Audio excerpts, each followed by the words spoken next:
Hola amigos, ¿cómo están?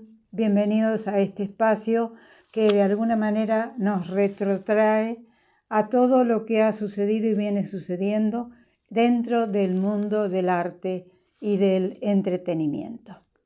Y usted ha visto el título que le hemos puesto a nuestro programa de hoy: El mayor bailarín de la historia y el Teatro Colón. Vamos a hablar primero del mayor bailarín de la historia y por qué lo denominamos así.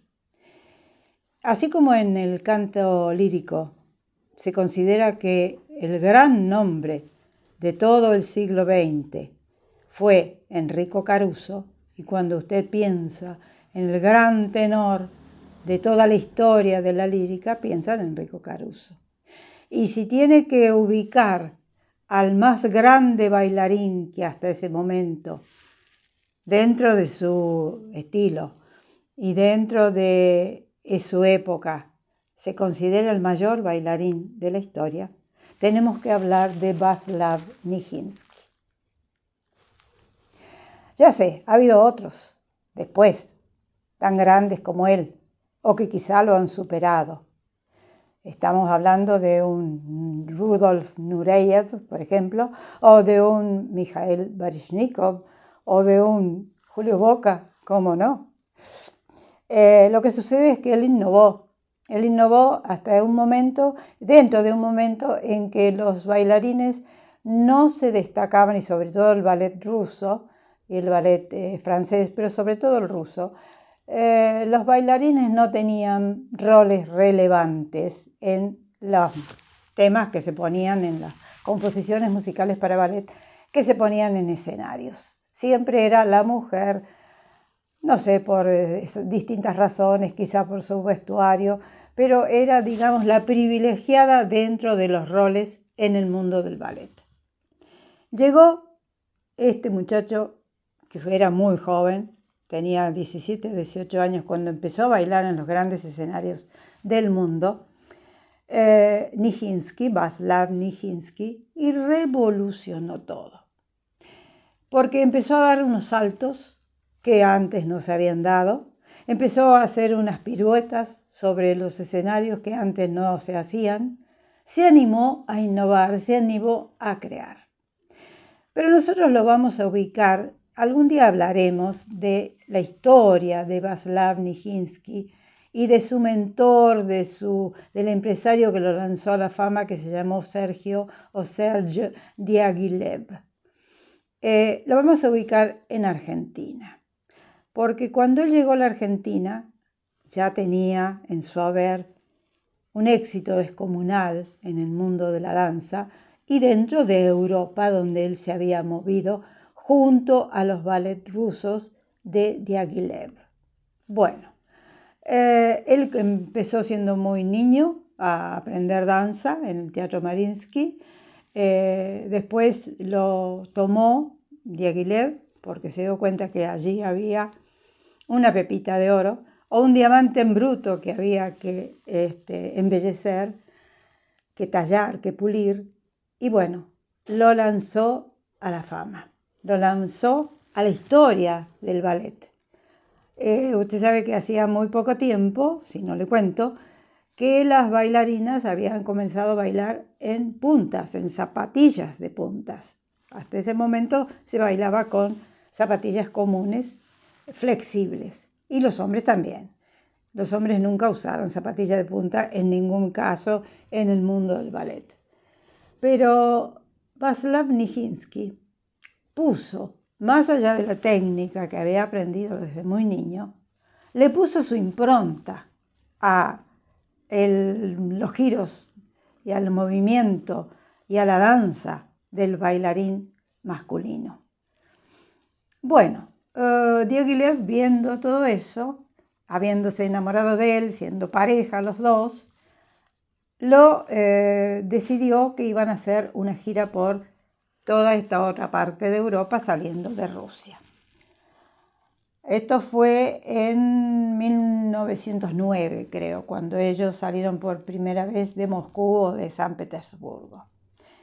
Fueron a París, allí se cimentó el ballet, la danza, que ya venía con su historia, la historia del ballet francés, sobre todo con coreógrafos como Petipa, por ejemplo, que también había llevado su arte a Rusia, y allí fue la locura, la locura.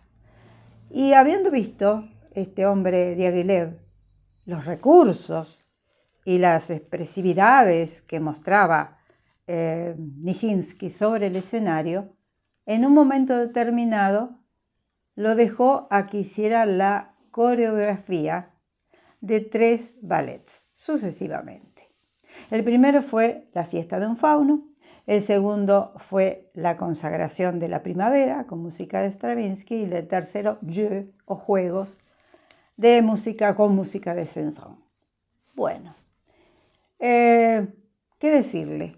Allí, a sus anchas, a su arbitrio, a su aire, el gran Václav Nijinsky, que era absolutamente ignorante de las cosas de la vida, que no había tenido prácticamente una formación libresca, pero sí académica dentro del mundo de la danza, se decidió a hacer lo que él quería.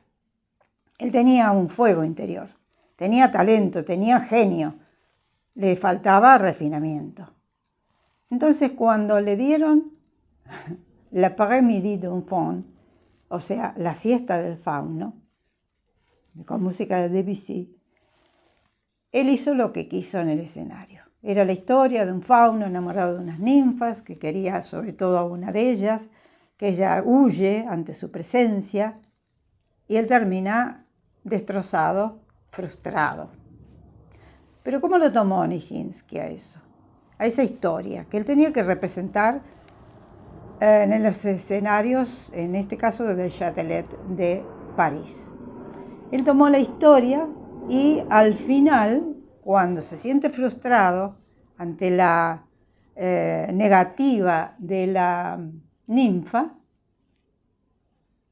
de una manera muy elegante, muy sutil, muy sugerente y sugerida, comenzó a masturbarse en el escenario con un chal que le había quitado la ninfa, que había dejado la ninfa en el suelo.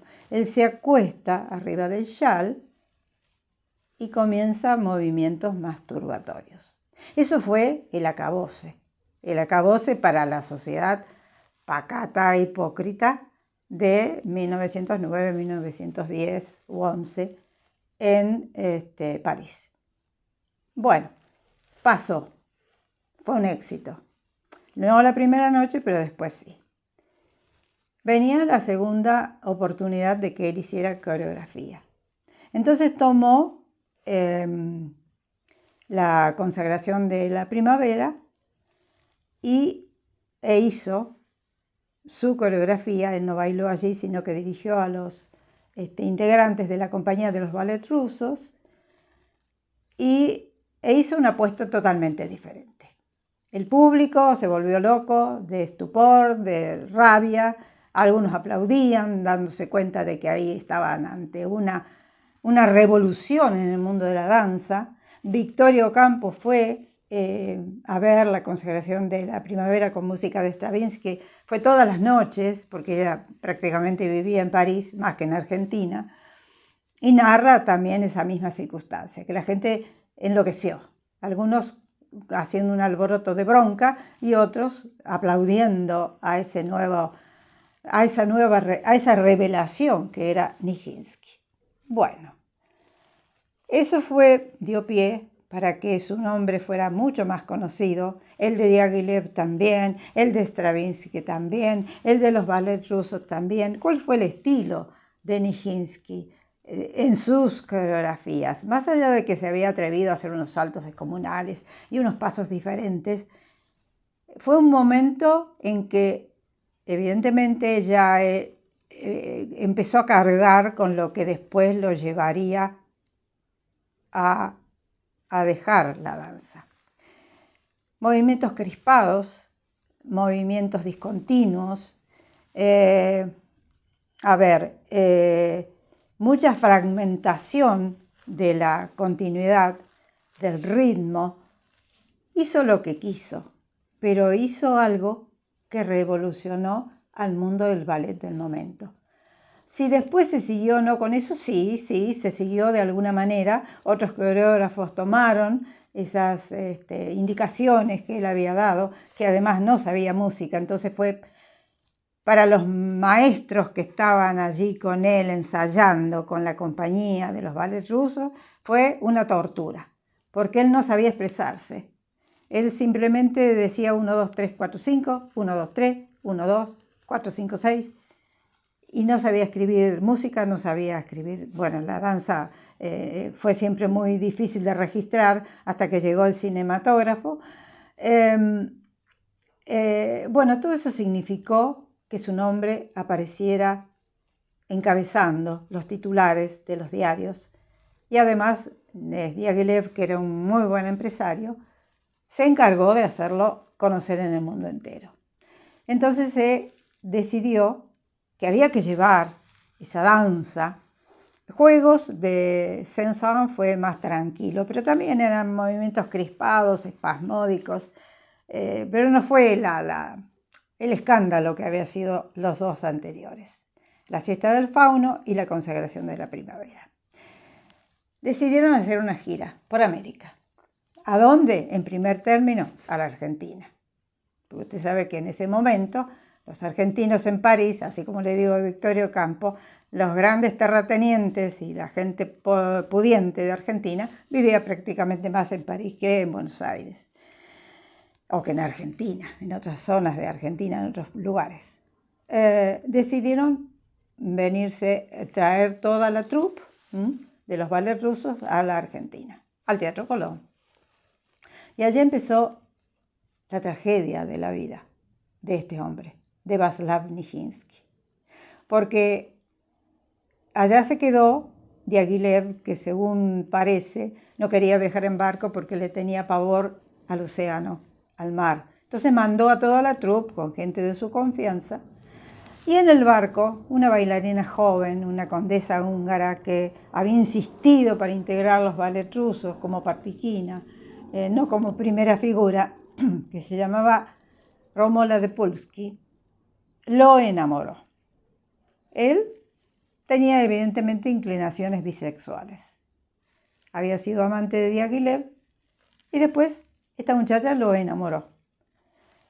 Y llega a la Argentina y como aparentemente Diaghilev lo había dejado a un lado porque había que poner a un amigo de él en el lugar de Nijinsky, ya estaba un poco harto también de los desplantes de Nijinsky, Diaghilev se quedó allá con el protegido del momento. Y en el medio del barco, en la travesía del océano, se enteró de que un rol que le había prometido Diaghilev a través de un telegrama no iba a ser para él. Todo esto en 1913, 12 o 13.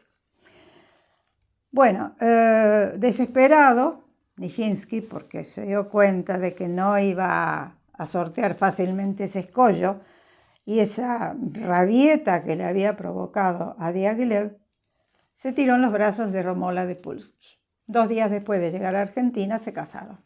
Se casaron por civil, se casaron por iglesia, en la iglesia de San Miguel en Buenos Aires. Los miembros de la compañía les agasajaron, hicieron una fiesta en el Hotel Majestic de la avenida, creo que de la avenida Corrientes no, bueno, no sé, otra gran avenida de Buenos Aires, no sé si el Hotel Majestic existe todavía, Avenida de Mayo posiblemente. Y bueno, se enteró Diaghilev, porque en ese momento los telegramas iban y venían en el día, y entonces decidió despedirlo de la compañía. Que se quedara con Romola de Pulski, pero no integrando el ballet ruso. Allí empezó a manifestarse de manera espantosa la esquizofrenia que llevaría a Václav Nijinsky a apartarse del mundo de la danza. Hizo algunos intentos, 2 o 3 años después por su cuenta, armó una pequeña compañía, siguió con su esposa hasta el final de sus días, falleció en 1950, a los 60 y pico de años. Ella le sobrevivió varios años más, aparentemente se dedicó a él a cuidarlo, a sacarlo y meterlo en internados. Bueno, directamente se le declaró una esquizofrenia espantosa. Deliraba, dejó escritos unos diarios donde habla de que él se sentía Dios. Por eso Maurice Béjart después hizo una puesta en escena con Jorge Don que se llamó Nijinsky, el clown de Dios o el payaso de Dios. ¿Por qué se creía Dios? Más allá de que creía en Dios porque era ortodoxo, él se creía Dios en algunos momentos de sus delirios. Se creía Dios y eso lo dejó todo registrado en sus diarios, que son realmente dignos de leerse, un tanto aburridos, porque se reitera y reitera lo mismo. Murió sin pena ni gloria y hoy se lo reconoce como el mayor bailarín de la historia. Pero lo que yo quería decirle es que Diaghilev siguió con sus ballets rusos unos años más, hasta que finalmente falleció en Venecia en 1929, creo. Mientras ya Nijinsky estaba totalmente sumergido dentro de la locura que lo había agarrado. Pero digamos que, fíjese usted cómo son las cosas. Claro, lo que pasa es que en ese momento, igual que ahora, el Teatro Colón significaba la meca para llegar a América. Estaba el Metropolitan de Nueva York, pero yo creo que el Colón era más importante en ese momento, en la época del centenario de la Revolución de Mayo. Venían las grandes figuras acá. Y vino la troupe del ballet ruso. Vino sin Diaghilev, pero con Nijinsky. Bueno, eso significó la ruina de Nijinsky, porque era un muchacho que evidentemente no estaba en sus cabales. Por eso todo ese despliegue de virtuosismo o de innovación en los escenarios del mundo o de los escenarios de Europa, no del mundo porque él trabajó nada más que dentro de Europa y después en Argentina e hizo después por su cuenta cuando ya había dejado, Diaghilev nunca lo perdonó. Romola de Pulsky, la esposa, dándose cuenta de lo destrozado que había quedado Nijinsky, cuando el otro se enteró de su casamiento, fue a pedirle a él que lo reintegrara al equipo, al grupo. Pero Diaghilev, que era un hombre, tenía sus caprichos y sus cosas negativas, pero como empresario era de una sola palabra. Bueno, ¿qué más le puedo decir de todo esto? Realmente una historia fabulosa y que además le quiero recomendar que si tiene oportunidad de ver un filme que el director Herbert Ross dirigió o realizó en 1980 con Alan Bates como Diaghilev y un descendiente de argentinos como Nijinsky, que se llama, vive, es coreógrafo, George de la Peña, con ascendencia argentina. Véala, porque allí usted se va a dar cuenta de todo esto que le estoy diciendo, que fue así, y que ese corte con Diaghilev y con los ballets rusos significó el corte decisivo en la vida de bailarín de Václav Nijinsky. Hay otra cosa que le quiero decir. Ellos decidieron venirse a la Argentina cuando estaban en un tour por Hungría. Fueron a la casa del embajador argentino en Hungría y él los invitó a venir acá a América del Sur. Después seguía la compañía por otros lados, por Uruguay, por Chile, no sé. Y otro dato que tengo de argentinos dentro de la película, más allá de George de la Peña, y de que los embajadores argentinos podían, era tanto el dinero que había en ese momento argentino, que podían darse el lujo de invitar a los ballets rusos a venir acá a actuar. Y otro dato que tengo que descubrí viendo la película estos días nuevamente, pues ya la había visto, me había encantado, es que Liliana Belfiore, una bailarina argentina que desapareció de los escenarios, que tenía sus cosas un poco extrañas, sus pretensiones un poco fuera de lugar, también integra la troupe de los ballets rusos en la película. Ella hace un personaje de las danzas polopsianas del príncipe Igor. Bueno, son datos para que usted los tenga en cuenta, los conozca, porque realmente son pintorescos y son perlitas que a los argentinos, que sabemos lo que fue el Teatro Colón, que estamos viviendo lo que estamos viviendo, nos sirven como datos para refrescar que Argentina alguna vez fue tan codiciada. Ahora también el Teatro Colón es codiciado. Por ejemplo, me entero que, bueno, vino esta mujer, Marta Argerich, hace poco, fue maravilloso lo que hizo. Lane Trepko también en Argentina. Quieren venir a actuar acá porque debe ser la acústica. Además, ya ve que los argentinos los tratamos regiamente bien, somos cálidos, somos hospitalarios. La acústica del Colón también hace que, y el lujo, el esplendor, hace que sea codiciado.